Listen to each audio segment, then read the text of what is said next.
Está começando mais um episódio do nosso podcast EBD e Você. Um espaço de edificação, reflexão e comunhão em torno da Palavra de Deus.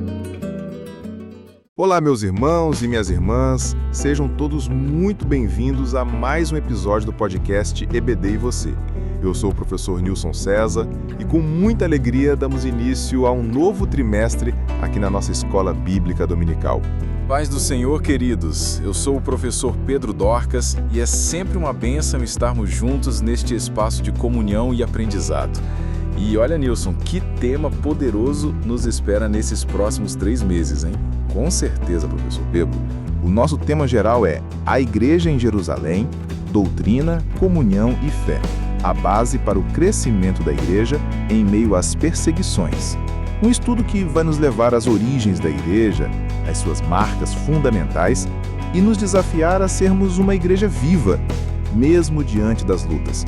E para abrir com chave de ouro, a lição 1 nos leva diretamente ao nascimento da igreja. O título já diz tudo: A Igreja que Nasceu no Pentecostes. O texto áureo está em Atos capítulo 2, versículo 4.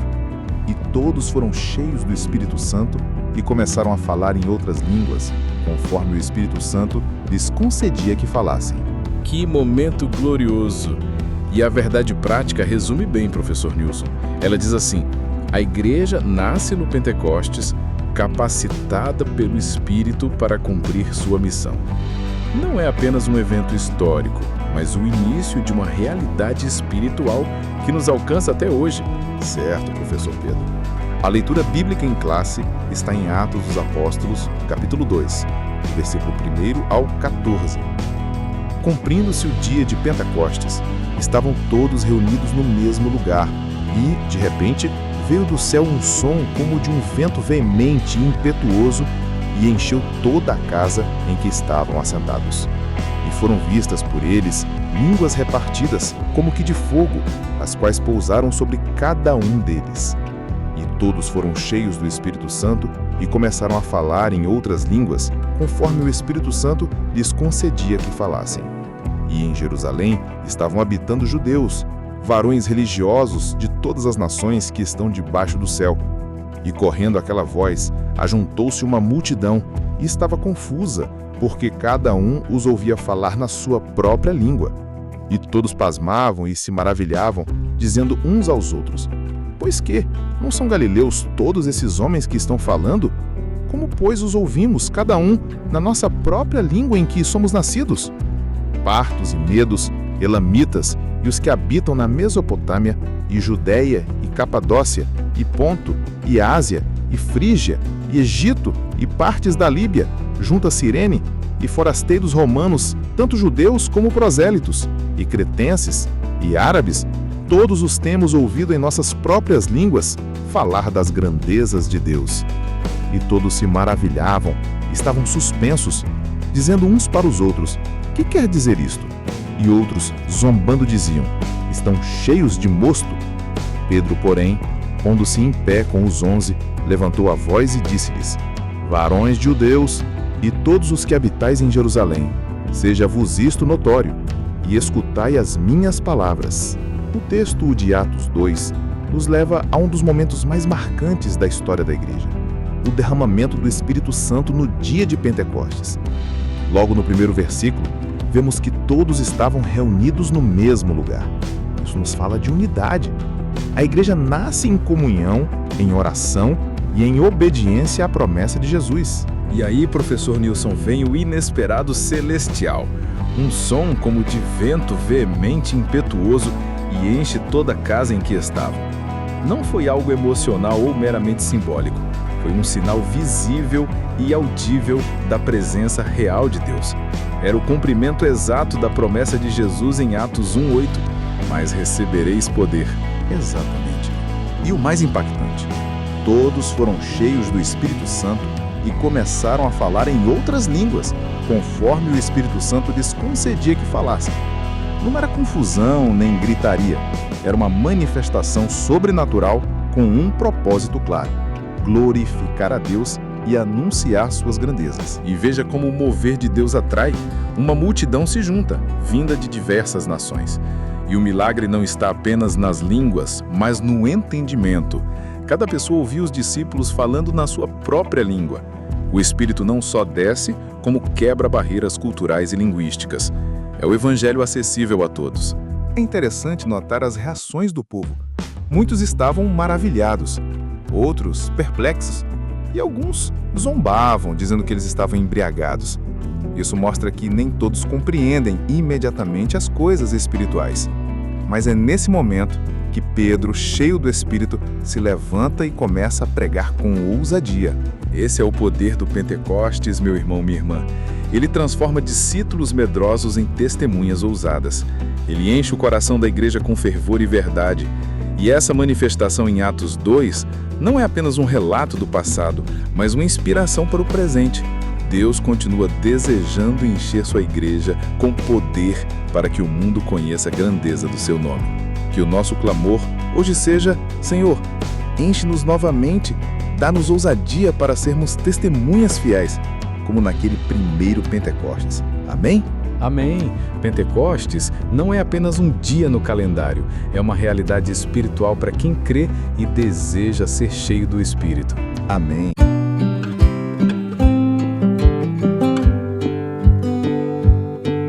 A introdução traz o seguinte texto: a igreja nasceu no dia de Pentecostes. Esse evento marcou o início de uma nova era, a Era da Igreja. O Pentecostes era uma das festas mais importantes dos judeus e acontecia 50 dias depois da Páscoa. Foi nesse dia especial que Deus derramou o Espírito Santo sobre todos os discípulos, batizando-os. O derramamento do Espírito no Pentecostes marca o início da igreja como uma comunidade de profetas, como foi profetizado por Joel. Joel 2:28.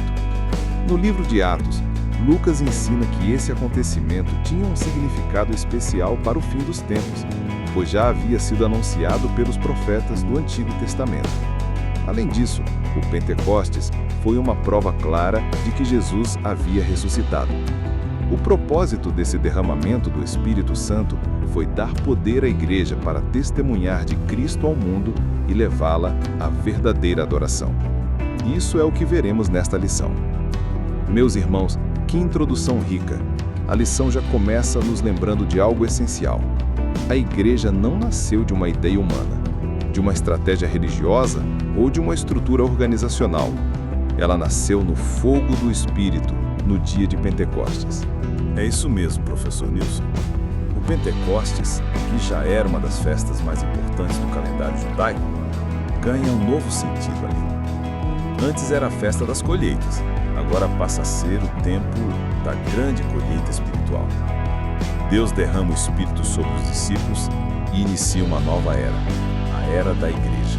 E olha só que lindo! A lição destaca que esse evento não foi isolado.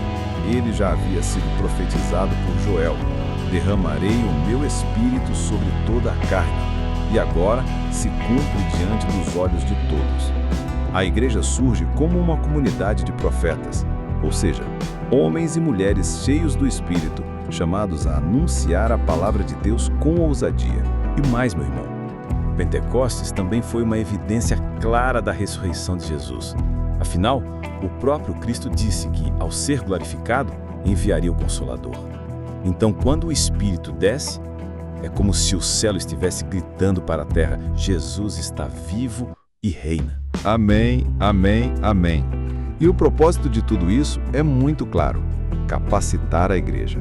Não foi apenas uma experiência de êxtase ou uma demonstração de poder. O Espírito Santo veio para que a igreja tivesse poder para testemunhar de Cristo ao mundo e levá-la à verdadeira adoração. Essa introdução já nos prepara para o que a lição vai aprofundar. O Pentecostes como o início de uma igreja viva, ativa, profética e missionária. Uma igreja cheia do Espírito, preparada para enfrentar os desafios com fé e autoridade. E que essa mesma chama possa acender nossos corações hoje. Que possamos estudar esta lição com sede de mais do Espírito, desejando viver tudo aquilo que Deus tem para a sua igreja nos nossos dias. Vamos fazer o intervalo e já voltamos.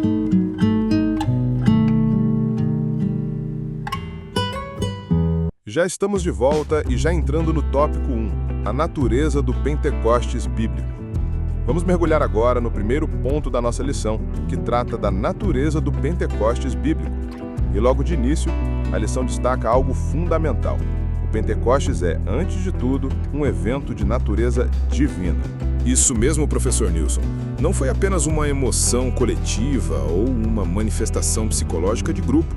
A Bíblia diz que veio do céu um som como de um vento veemente e impetuoso e que línguas como de fogo pousaram sobre cada um dos discípulos. Isso é o que os estudiosos chamam de teofania, ou seja, manifestações visíveis e audíveis da presença de Deus. E olha só que paralelo incrível. Esse tipo de manifestação já tinha acontecido antes, lá no Monte Sinai. Quando Deus entregou a lei a Moisés, houve trovões, fogo e som de trombeta.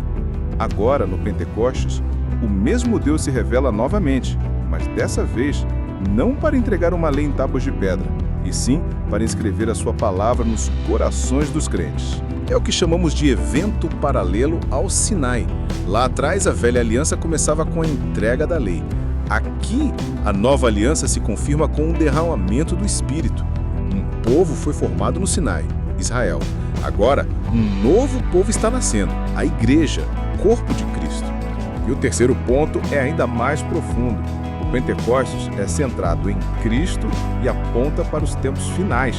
Pedro, em sua pregação naquele dia, deixa claro que tudo o que está acontecendo ali é consequência direta da morte, ressurreição e ascensão de Jesus. Ou seja, sem a cruz não haveria Pentecostes. O Espírito foi derramado porque Cristo foi glorificado. E quando Pedro cita o profeta Joel e diz, nos últimos dias, ele está mostrando que o Pentecostes não é só um milagre do passado, é um sinal escatológico, um sinal de que já estamos vivendo o início do fim, o tempo da missão da igreja no mundo. Que verdade gloriosa, professor Pedro! O Pentecostes é o início de algo eterno, é Deus iniciando uma nova etapa da sua obra entre os homens. A natureza do Pentecostes é celestial, profética, cristocêntrica e escatológica. Não é apenas uma experiência, é uma revelação. E isso nos desafia hoje a não tratarmos o Espírito Santo como um detalhe litúrgico, mas como a força viva e presente que nos capacita a viver para a glória de Deus até a volta de Jesus. Professor Pedro, não tem como a gente ouvir tanta verdade e não repetir amém, amém, amém. O subtópico 1, de natureza divina. Lucas relata que por ocasião do derramamento do Espírito no dia de Pentecostes, foi ouvido do céu um som como de um vento veemente e impetuoso que encheu toda a casa em que estavam assentados e que foram vistas por eles línguas repartidas como que de fogo. Tudo isso está lá em Atos 2, 2 e 3. Os estudiosos da Bíblia explicam que esses sinais são manifestações da presença de Deus, chamadas de teofanias, ou seja, manifestações visíveis e audíveis da presença de Deus, assim como fez no Monte Sinai quando entregou a lei a Moisés. Naquela ocasião, houve trovões, relâmpagos e um som forte, e o povo ouviu a voz de Deus e viu um grande fogo. Êxodo 19 e depois Deuteronômio 4, Moisés lembrou o povo desse momento, dizendo: Desde os céus te fez ouvir a sua voz, para te ensinar, e sobre a terra te mostrou o seu grande fogo, e ouvistes as suas palavras do meio do fogo. Professor Pedro, quando a gente lê o relato de Atos 2, é impossível não perceber que o que aconteceu ali foi algo extraordinário. A Bíblia é muito clara. Aquele som como de um vento impetuoso e aquelas línguas como de fogo não são meros símbolos. São manifestações visíveis e audíveis da presença de Deus. É verdade, professor Nilson. E tem um termo teológico que explica bem isso. Teofania, ou seja, quando Deus se manifesta de forma perceptível aos sentidos humanos. A gente pode ouvir, ver, sentir. Foi o que aconteceu ali no Pentecostes. Deus se revelou de maneira poderosa, marcando o nascimento da igreja com a sua própria presença. E olha só que paralelo incrível, professor Pedro. Esse tipo de manifestação já tinha acontecido antes, lá no Monte Sinai.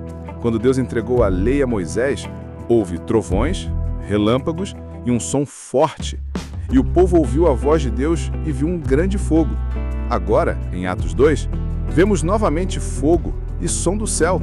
Ou seja, o mesmo Deus que desceu sobre o monte, agora desce sobre o povo. E isso mesmo, Nilson, mostra uma coisa maravilhosa. Deus não está mais apenas falando com um líder, como fez com Moisés. No Pentecostes, ele está se derramando sobre todos os discípulos. É o começo de uma nova fase. Não mais apenas a lei escrita, mas agora a presença viva do Espírito, acessível a todos os que creem. É por isso que a gente pode afirmar com certeza que o Pentecostes tem uma natureza divina. Não é a invenção humana, nem fenômeno natural. É o próprio céu tocando a terra. É Deus marcando um novo tempo com sinais inconfundíveis da sua glória. E que isso nos leve a reverenciar essa presença, Nilson. Porque onde o Espírito Santo age, ele não vem só com emoção ou agitação. Ele vem com autoridade, com direção e com transformação. Ele vem como fogo que purifica e como vento que impulsiona a igreja. Continuando, professor Pedro, o subtópico 2, um evento paralelo ao Sinai, é apresentado da seguinte forma. Assim como no Sinai, onde a presença de Deus se tornou real, como uma das experiências mais marcantes na história do antigo povo de Deus, de uma forma muito mais gloriosa e profunda, o Pentecostes marcou o encontro do Espírito de Deus com a Igreja. Pentecostes, portanto, é a experiência do Espírito Santo. Lá no Sinai, a letra da lei foi escrita em tábuas de pedras. Deuteronômio 9, 10, 11. Aqui, no Pentecostes, a palavra de Deus foi escrita nos corações. Jeremias 31, 33, 2 Coríntios 3, 3. Professor Pedro, esse subtópico traz uma comparação que é simplesmente poderosa. O Pentecostes como um evento paralelo ao Sinai. Lá no monte, Deus entregou a lei ao povo de Israel com trovões, fogo e uma manifestação impressionante. Agora, em Atos 2, vemos novamente a presença de Deus descendo, mas dessa vez não em tábuas de pedra, e sim nos corações. Exatamente, professor Nilson. O que aconteceu no Sinai foi grandioso. Foi o nascimento de uma nação, Israel, sob a aliança da lei.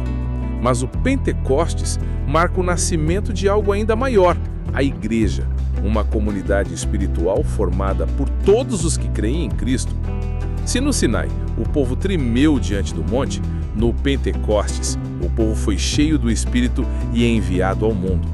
E é bonito perceber que no Sinai a ênfase estava na letra, mandamentos externos que regulavam a vida do povo. Mas no Pentecostes, conforme Jeremias e Paulo ensinaram, Deus escreve a sua palavra no interior do crente. O Espírito agora age de dentro para fora, transformando o coração. Isso mostra que o Pentecostes não é apenas um fenômeno de poder, mas um momento de aliança profunda. Assim como o Sinai foi o marco da antiga aliança, o Pentecostes é o selo da nova aliança. Uma aliança não baseada no medo, mas na graça, no Espírito e na presença constante de Deus na vida da Igreja. Glória a Deus. Professor Pedro, vamos para o subtópico 3, centrada em Cristo e nos tempos finais. Na sua pregação no dia de Pentecostes, Pedro deixou claro que esse evento estava totalmente ligado a Jesus. Ele mostrou que o derramamento do Espírito Santo estava diretamente relacionado à morte, ressurreição e ascensão de Cristo. Atos 2, 23, 24, 32 e 33. Isso significa que, embora o Pentecostes seja uma manifestação do Espírito Santo, ele também é cristocêntrico, ou seja, tem Cristo como seu centro. Sem a cruz de Cristo, o Pentecostes perderia seu verdadeiro significado, pois não há Pentecostes sem a cruz. Além disso, Pedro explicou que o Pentecostes foi o cumprimento da profecia de Joel, Joel 2:28, que anunciava que Deus derramaria o seu Espírito sobre toda a humanidade. Quando Pedro usou a expressão "nos últimos dias", Atos 2:17, ele mostrou que esse evento tinha um significado escatológico, ou seja, estava ligado ao plano de Deus para os tempos finais. Professor Pedro, algo que muita gente esquece é que o Pentecoste não foi apenas uma explosão de poder espiritual. Ele foi, acima de tudo, um testemunho sobre Cristo. A pregação de Pedro naquele dia não teve foco nos dons ou nas manifestações, mas em Jesus, na sua morte, ressurreição e exaltação à direita do Pai. É isso mesmo, professor Nilson. O Pentecostes é uma obra do Espírito, sim, mas o centro da mensagem é Cristo. Sem a cruz, sem o túmulo vazio, sem a ascensão, o Espírito não teria sido derramado. Pedro deixa isso claro quando diz que Jesus foi exaltado e então enviou o Espírito Santo. Ou seja, o Pentecostes é a confirmação do triunfo de Jesus. E a gente não pode esquecer que Pedro também cita o profeta Joel. Ele mostra que aquilo que estava acontecendo era cumprimento profético. Quando ele usa a expressão nos últimos dias, ele nos lembra que o Pentecostes não é só o início da igreja, é também um sinal escatológico, ou seja, aponta para os tempos finais. Exatamente! O derramamento do Espírito é o início da missão da igreja no mundo e, ao mesmo tempo, é um alerta. O relógio profético começou a contar. Estamos vivendo os últimos dias desde aquele momento. E a igreja só pode cumprir sua missão, pregar com ousadia e resistir às perseguições se estiver cheia do Espírito e com os olhos fixos em Cristo. Vamos fazer mais um intervalo e já voltamos com a leitura do tópico 2.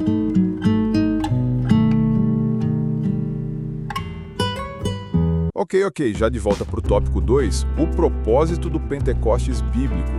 O subtópico 1, promover a verdadeira adoração. As manifestações externas, como o som, o vento e o fogo ocorridas do Pentecostes, prendem nossa atenção. Contudo, não podemos perder de vista o que o Pentecostes produz internamente na vida do crente. Um dos propósitos marcantes do Pentecostes em Jerusalém foi promover a verdadeira adoração. Temos ouvido em nossas próprias línguas falar das grandezas de Deus. Atos 2:11. Logo, o Pentecostes que não adora não é bíblico.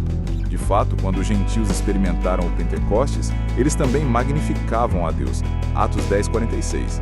Da mesma forma, o apóstolo Paulo diz que um crente pentecostal, cheio do Espírito, dá bem as graças.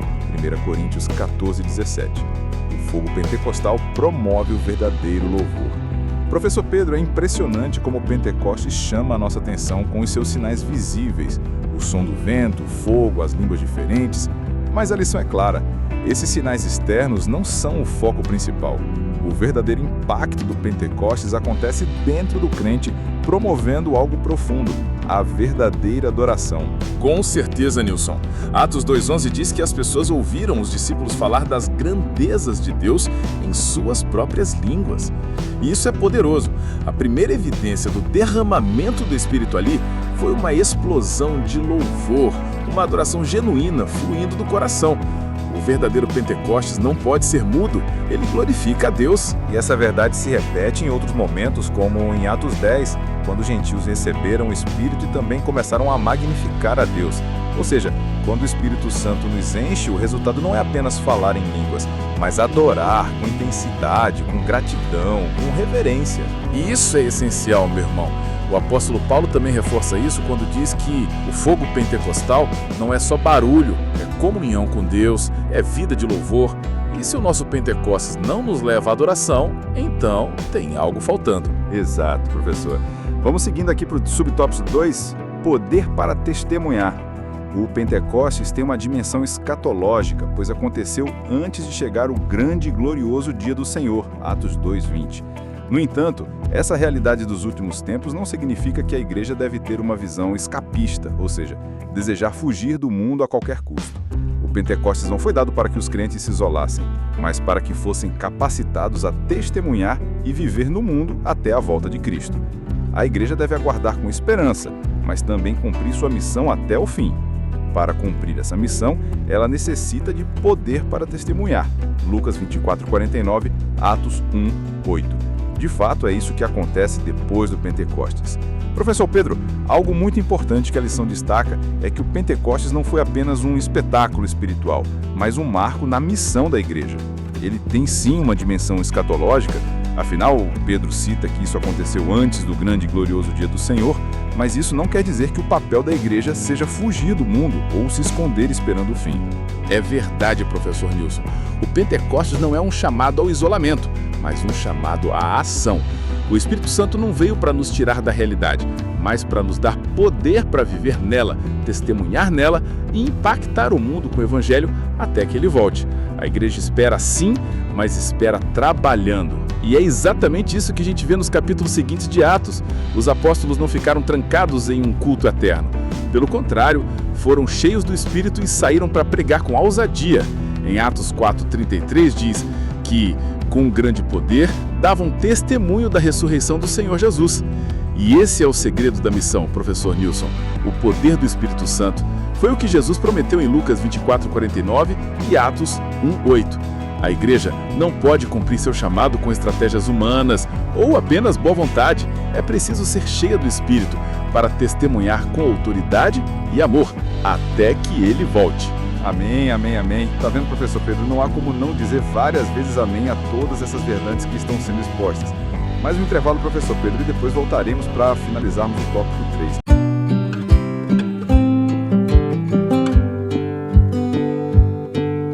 Já voltamos e vamos direto para o tópico 3, características do Pentecostes bíblico. Subtópico 1, uma experiência específica. Em Atos dos Apóstolos, o derramamento do Espírito no dia de Pentecostes é mostrado como o batismo no Espírito Santo dos crentes. Atos 1, 5 e 8. Naquele dia, Senhor Jesus batizou quase 120 pessoas no Espírito Santo. Atos 1, 15 e 2, 4. Essas pessoas já eram regeneradas, isto é, salvas. Jesus já havia dito que elas já estavam limpas pela palavra, João 15:3, e que seus nomes estavam arrolados nos céus, Lucas 10 e 20. Eram, portanto, crentes. Contudo, Jesus as mandou esperar pela experiência pentecostal, isto é, o batismo no Espírito Santo, Atos 1, 5. O Pentecostes bíblico é, por conseguinte, distinto da salvação. Na verdade, a obra salvífica de Cristo na cruz proveu a bênção pentecostal. Atos 2:33. Professor Pedro, esse ponto aqui é muito importante para entendermos a teologia pentecostal. A lição deixa claro que o derramamento do Espírito no Pentecostes foi mais do que um momento emocionante ou simbólico. Foi uma experiência específica, definida nas Escrituras como o batismo no Espírito Santo. Isso mesmo, professor Nilson. E veja que interessante, os cerca de 120 discípulos que estavam no cenáculo já eram crentes, já tinham sido salvos, regenerados. Jesus já havia dito que estavam limpos pela palavra e que seus nomes estavam arrolados nos céus, mas ainda assim, eles precisavam esperar por essa experiência distinta, o batismo com o Espírito Santo. É por isso que a gente sempre ensina que o Pentecostes não é sinônimo de salvação. Ele é uma bênção subsequente, um revestimento de poder que só foi possível por causa da obra da cruz. Em Atos 2:33, Pedro deixa isso bem claro. Jesus, exaltado à direita de Deus, recebeu do Pai o Espírito Santo e o derramou. Exato, ou seja, o batismo com o Espírito Santo não é um prêmio para os espiritualmente maduros, mas uma promessa para todo crente. E é uma experiência real, concreta, marcada na vida do cristão. Assim como os discípulos naquele dia, nós também precisamos dessa capacitação para viver e servir com ousadia. O subtópico 2, uma experiência definida e contínua. Como resultado do enchimento do Espírito Santo, os crentes começaram a falar em outras línguas conforme o Espírito Santo lhes concedia que falassem. Atos 2, 4. A Escritura é clara em mostrar que a evidência inicial do batismo pentecostal foram os crentes falarem em outras línguas. Não há dúvidas de que outros resultados ou evidências do batismo no Espírito Santo se seguem. Contudo, foi o falar em línguas e não sentir uma grande alegria ou mesmo um amor afetuoso demonstrado por eles que deixou os crentes judeus convencidos de que os gentios haviam recebido o batismo no Espírito Santo. Atos 10, 44, 46. Pedro, esse subtópico traz um ponto central da doutrina pentecostal. O batismo no Espírito Santo é uma experiência definida, ou seja, marcada por um momento específico reconhecível e com uma evidência clara, o falar em outras línguas. É verdade, professor Nilson. E Atos 2:4 confirma isso. Começaram a falar em outras línguas conforme o Espírito Santo lhes concedia que falassem. Não era algo confuso ou apenas emocional, era sobrenatural e concreto. A Bíblia mostra que essa foi a evidência inicial do batismo no Espírito, e isso se repete em Atos 10 com os gentios. Exatamente. O interessante é que os judeus só acreditaram que os gentios tinham recebido o Espírito Santo depois que os ouviram falar em línguas. Ou seja, não foi o choro, nem o amor, nem a alegria, foi o sinal visível do dom de línguas que serviu como confirmação. E mesmo sendo uma experiência definida, o Pentecostes não é algo pontual que termina ali. Ele também é contínuo. O crente cheio do Espírito vive em constante renovação espiritual.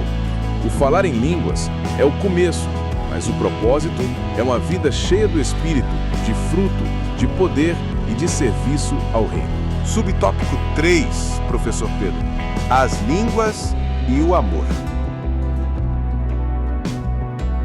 Como já exposto no subtópico 2, a evidência física e inicial, ou sinal do batismo no Espírito Santo, foi o falar em outras línguas. Não foi uma grande alegria ou um amor afetuoso que evidenciaram o batismo no Espírito Santo. Paulo, por exemplo, disse que o amor de Deus está derramado em nosso coração pelo Espírito Santo que nos foi dado. Romanos 5:5. O apóstolo escreveu para uma igreja pentecostal. E o amor aparece aqui não como evidência de enchimento, mas de crescimento e maturidade em Cristo. Professor Pedro, esse subtópico trata de um ponto que muitas vezes é confundido: a relação entre o falar em línguas e o amor. A lição é clara em afirmar que a evidência inicial do batismo no Espírito Santo é o falar em línguas, e não os sentimentos subjetivos como alegria ou afeto. É isso mesmo, professor Nilson. Quando Paulo escreve em Romanos 5:5 que o amor de Deus está derramado em nossos corações pelo Espírito Santo, ele está falando da ação contínua do Espírito na vida do crente. O amor não é evidência inicial do batismo, mas um sinal de maturidade espiritual, algo que cresce com o tempo. Perfeito, professor Pedro. O falar em línguas serve como sinal externo e imediato da experiência pentecostal. Já o amor é o fruto visível de alguém que caminha com o Espírito. Em outras palavras, línguas marcam o início. O amor mostra a profundidade da caminhada com Deus. E isso nos ensina algo muito prático, professor Nilson. Não basta apenas ter tido uma experiência com o Espírito. É preciso crescer no fruto do Espírito. A igreja de Corinto, por exemplo, era cheia de dons, mas Paulo precisou corrigi-los quanto ao amor. O Pentecostes verdadeiro começa com línguas, mas se aperfeiçoa com amor. Professor Pedro, depois de todas essas explicações, só nos resta concluir e primeira lição. A conclusão diz: como vimos, o Pentecostes marcou o início da era da igreja. Jesus, agora glorificado, batizou os crentes no Espírito Santo. Atos 2:4. E o Espírito Santo os inseriu no corpo de Cristo, que é a igreja. 1 Coríntios 12:13. Cujo nascedouro foi no Pentecostes. Esse evento é essencial porque mostrou que Deus deseja uma igreja capacitada para cumprir sua missão, que é pregar o Evangelho ao mundo, tanto por palavras quanto por ações. No entanto, essa missão só pode ser realizada com êxito pelo poder do Espírito Santo. Professor Pedro, depois de tudo que estudamos nesta lição, fica evidente que o Pentecostes não foi apenas um evento histórico. Ele foi o ponto de partida da igreja, o nascimento de uma nova era marcada pela ação do Espírito Santo. É verdade, professor Nilson. Jesus glorificado batiza com o Espírito e é o Espírito quem insere os crentes no corpo de Cristo. Isso mostra que a igreja não é uma instituição humana. Ela é uma comunidade viva, formada e capacitada diretamente por Deus. E essa capacitação tem um propósito: cumprir a missão de pregar o Evangelho. O Pentecostes nos lembra que essa missão não pode ser feita com esforço humano apenas. A igreja precisa do poder do Espírito Santo para testemunhar com autoridade, com graça e com eficácia. Exatamente, professor Nilson. O Pentecostes nos convida a viver cheios do Espírito, a adorar com intensidade, a amar com profundidade e a servir com ousadia, A era da igreja começou com fogo do céu, e é esse fogo que precisa continuar ardendo em nós, até que Jesus volte. Que começo abençoado de trimestre! O Pentecostes não é apenas uma data histórica, é o nascimento de um povo cheio do Espírito, chamado para impactar o mundo. Exatamente, professor Nilson. O desafio para todos nós é buscar esse enchimento diário do Espírito, viver em comunhão, adorar com sinceridade e testemunhar com poder. E no próximo domingo, vamos continuar mergulhando nas marcas dessa igreja primitiva que, mesmo perseguida, crescia firme no Senhor. Não perca! Reúna sua classe, traga a sua Bíblia, sua revista e venha com o coração aberto. A Escola Dominical é lugar de transformação. Até lá, Fiquem com Deus e Shalom.